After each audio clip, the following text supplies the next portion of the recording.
Welcome back to the Museum of Aquarium and Pet History.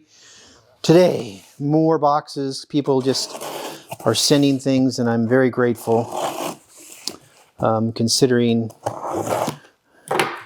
it's going to be very expensive opening up the museum.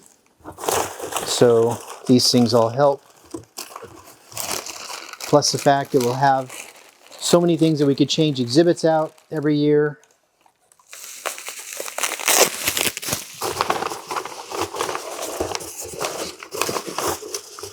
So, people ask me, do you know what's in the boxes?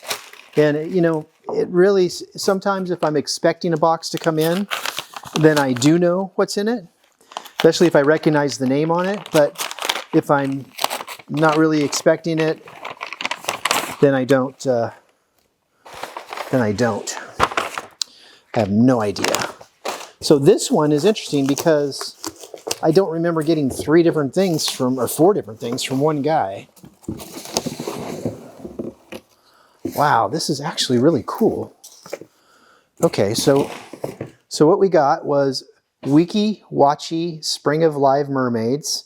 So if you're ever in Tampa, hopefully not during the hurricane season, you want to go to Weeki, Wachee, which is outside of Tampa. It has the only live mermaid show in the United States.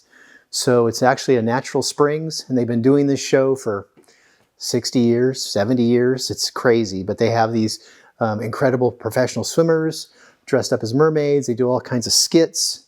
In fact, we have 8mm movies on the website. If you go to moaph.org and go to the videos, you can see that we have some Weeki Wachee mermaid videos on there. Parrot Jungle, that was a very long surviving place in Florida that had a whole thing of parrots. Here it is, Parrot Jungle, all kinds of different things. Florida is just a plethora of different amusement parks, for different animals and stuff. They have, a monkey amusement park. They have the Parrot Jungle amusement park. They have all different kinds. Ross Allen, the famous reptile person, he had his own place down there. Alligator farms, lots of alligator farms.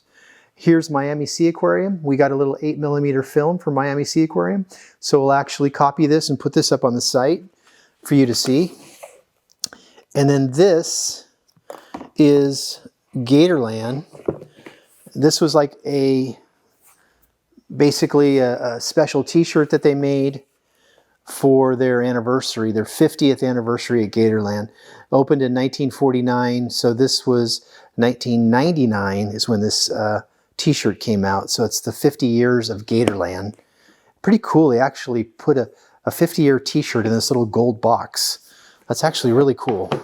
So interesting stuff. This had to have come from a guy who specializes in amusement parks. There's one person that wrote the book on them. There's a book on all the amusement parks and sideshows that were in Florida. And I'm sure that this probably came from him. So Emiliano wrote a wonderful article on plastic fish tanks. And if those of you that remember, the Little Mermaid plastic fish tank that Pinplex put out, the one for the Teenage Mutant Ninja Turtles. Oh my God, there's all kinds of different ones. And so I started going through the collection to see what we had in little plastic fish tanks.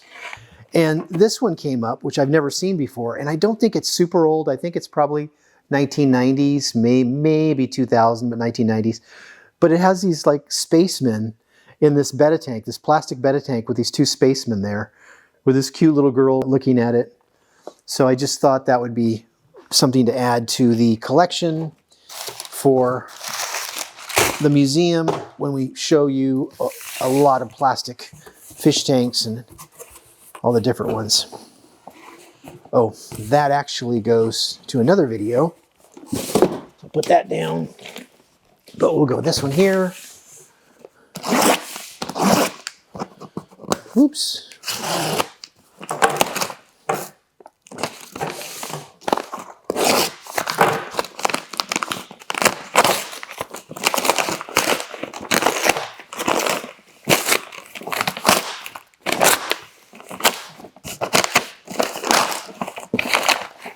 All right, it's not a Cuisinart toaster.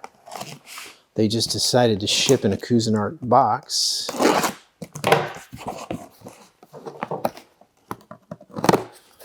And by the way, thank you, Cousin Mark, for this knife, which works amazingly much better than those cheap knives. Oh, ho, ho, ho, ho, ho, ho.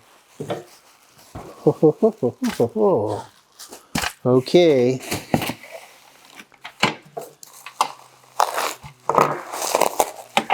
You know, the one thing about bird cages is they're very undervalued. For how much labor and effort goes into making bird cages, when I see cages and they're inexpensively priced, I'm just like, that's crazy, because I know how much effort went in to make these. And they really are artwork. They are historical artwork. Even though they're production, there's a lot of hand labor that goes into making these cages. And some of the cages, like for instance Osborne, actually used liquid gold to plate some of their cages. So some of the cages by Osborne are gold plated. So this is an interesting Hendryx cage. I'm sure it's 1890s to 1910, right in there. It's got the wrong clips on the bottom. But the only reason I got it was, number one, it was really cheap. It was like, oh, $25 or $30, which I just can't stand to see a cage so cheap just sit there. But this top, I'm just so unclear on the fact that this detailed top went with a Hendryx. So I want to do more research and see whether or not Hendryx, for maybe 1 year, did a top like this. Yeah, somebody bent some nails to make these clips. So it's horrible. So this will go to our restorer, who will actually put real clips on it. I'll do some research on the top. And again, I'm going to have a video where I take some of the cages we've restored and bring them back and kind of show you the things that we did to the cages to make them real again, and the things that were on the cage that were disastrous, like these clips. Okay? So thank you guys so much, and we'll see you again next week. Take care.